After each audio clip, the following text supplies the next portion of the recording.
kemarahan, tetapi seringkali kemarahan itu, kemarahan yang rasional maksud saya, dicegah oleh sejenis pesimisme. Tetapi kita belajar bahwa ada dimensi eskatologis dari setiap pesimisme. Hanya karena pesimisme maka kita pergi pada harapan-harapan eskatologis yang dalam filsafat disebut the ontology of the not yet. Sesuatu yang belum, dia adalah potensi. Tentu ada memori di belakang kita, politics of memory, tentang keburukan segala macam, bahkan sampai detik kita bicara di sini. Tetapi kita digerakkan oleh politics of hope. Kata Heidegger, higher than actuality stands possibility. Lebih tinggi dari yang sekarang ada kemungkinan. Jadi itu yang menggerakkan sejarah. Kan gak mungkin kita ucapkan sekali lagi bahwa yang ada sekarang itu adalah prototip dari yang akan dia teruskan. Dan Pak Prabowo bilang itu walaupun kita gak mau ucapkan. Pak Prabowo bilang bahwa dia sudah dipilih oleh Jokowi sejak awal. Kalimat diplomatis kayak itu, kalimat yang sekedar menjilat kayak itu, atau memang itu watak dari dua manusia ini? Are they partner in crime? Tadi mahasiswa menyebutkan siapa namanya, orang Australia yang dari Jerman itu, Metzner, siapa namanya tadi? Markus Metzner. Tiba-tiba kita pro Markus Metzner, yaitu sebelumnya dia itu pendukung Jokowi in optima forma. Bohong juga. Itu mengeluhkan Jokowi, membela Jokowi. Ini ada orang dari rakyat bawah mau mengucapkan kesejahteraan, karena itu sekaligus jadi buzzer Jokowi itu. Ya. Dan begitu banyak orang yang akhirnya berbalik arah, padahal dia mesti kasih pertanggungjawaban dulu, dalil dia di awal untuk mendukung rejim ini.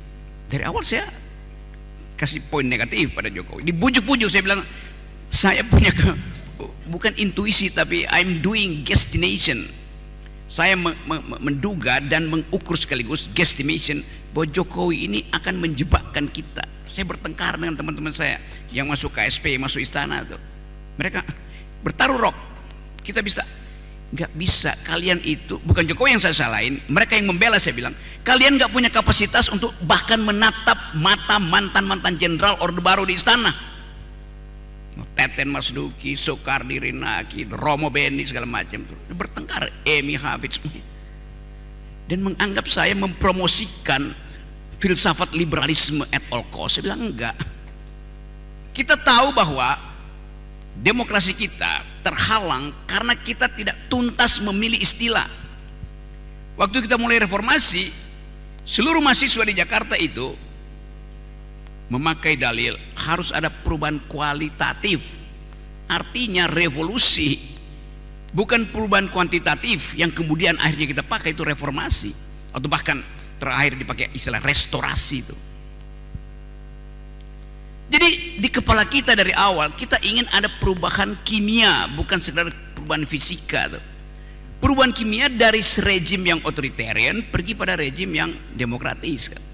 Yang kita sebut dalam teori transisi demokrasi, karena pada waktu itu semua mahasiswa, dosen segala macam gandrung pada pikiran yang nulis The Clash of Civilization, Samuel Huntington. Pada teori yes, Alfred Stepan, kita ini akhirnya kita buka lagi literatur yang pernah kita belajar. Di zaman Orde Baru kita mempelajari bahkan Marxisme yang paling ortodoks untuk mengolah kemampuan intelektual kita, mengatakan tidak pada otoritarianisme. Tetapi pada waktu itu teori bahwa ada transisi demokrasi yang saya bantah dari awal itu. Transisi itu artinya, nih saya terangin secara dramatis ya. Transisi artinya keluar dari satu keadaan, satu ontologi, pindah pada ontologi baru. Itu kan namanya transisi itu. Kita mau pindah dari ontologi Orde Baru pada orde yang demokratis.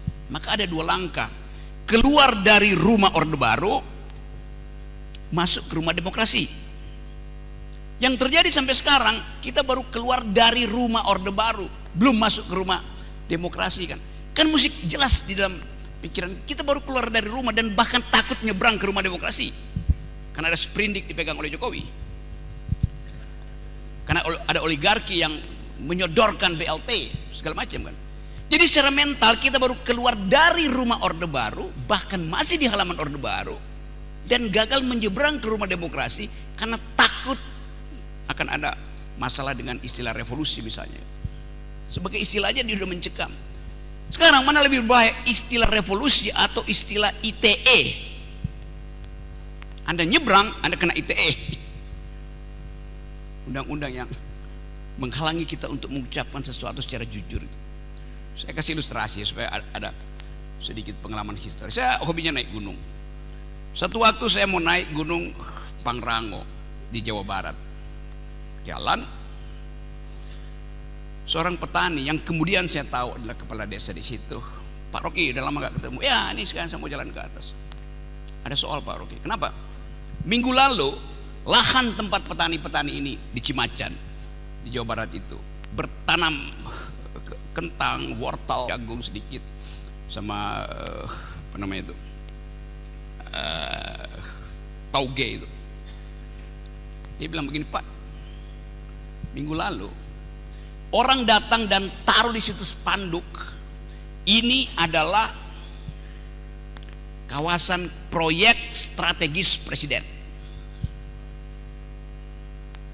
Petani-petani itu yang udah puluhan tahun hanya untuk mengolah lahan negara, itu lahan PTP, tiba-tiba membaca spanduk itu artinya bagi mereka perintah semiotik untuk berhenti menggarap tanah negara. Ini tanah negara, apalagi disebut situ proyek strategis presiden. Lalu Pak Tani itu bilang begini, kalau saya foto orang yang nanam baliho itu, yang masang spanduk itu, apakah saya kena undang-undang ITE, Pak Rocky? Saya tanya, apa tuh ITE? Ya pokoknya yang bisa saya dihukum.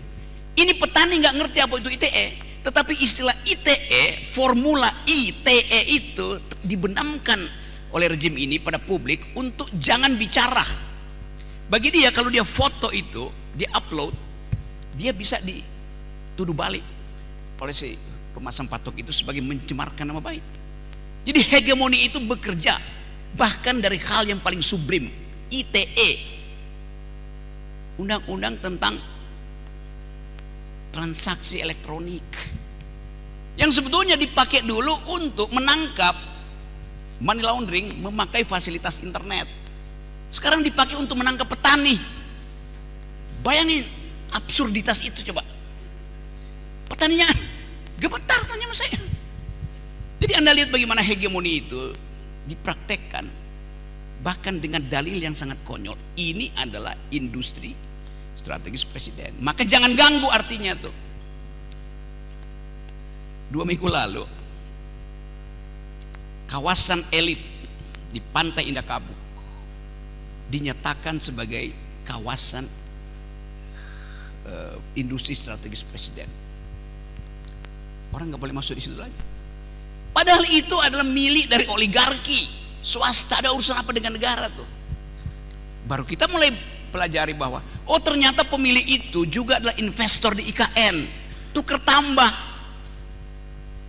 kan bangsat namanya tuh. Yes. Jadi itu yang saya maksud, bahwa pengetahuan kita artinya menimbulkan kemarahan. Kemarahan itu ingin kita salurkan melalui fasilitas elektoral, yaitu oposisi. Jadi kita paksa sebetulnya secara beradab. Kalau kita pakai doktrin siapa namanya, Alexis Tocqueville, demokrasi is the habits of the heart. Demokrasi itu adalah kebiasaan dari dalam hati kita. Artinya semua orang sebetulnya demokratis tuh. Tetapi penghalangnya itu mau didobrak dengan cara apa? Revolusi, reformasi, restorasi. Tapi minimal kita kenali masalah itu. Setiap kali ada upaya untuk uphill kemarahan itu, BLT datang. Setiap kali ada upaya untuk melakukan perubahan politik secara sistemik 5 tahunan, tiba-tiba amplop beredar. Jadi itu keadaan kita, kondisi pembusukan itu. Tapi kalau Anda tanya apa yang mesti kita lakukan, mari kita sama-sama mempercepat pembusukan itu. Political decaying. Itu intinya begitu, dengan segala macam hal sebetulnya. Jadi itu tadi yang diterangkan di awal, saya kasih kulihat tadi, yang diucapkan oleh bahwa demokrasi itu ibarat buah, bagus untuk kesehatan tubuh kita, tapi hanya lambung yang baik, yang sempurna, yang mampu mencerna buah itu. Pertanyaan kita, di Istana Negara, di Senayan, di parpol-parpol, lambung macam apa yang mereka punya? Saya pastikan dia tidak punya lambung. Yang ada adalah tubuh mereka isinya usus semua.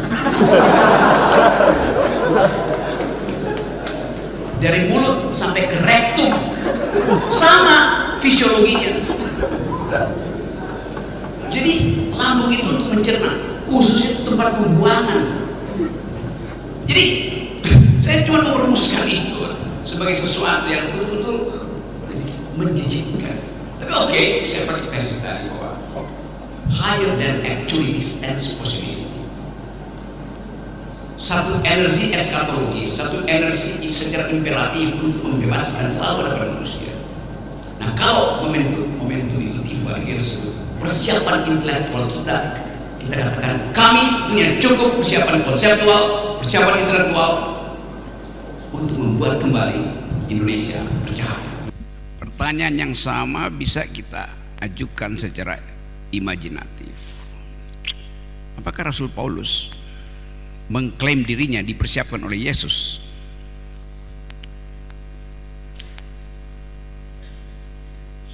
Bahwa kemudian secara post factum analisis teologi menunjukkan bahwa ada aspek politik kenapa Paulus menulis banyak surat.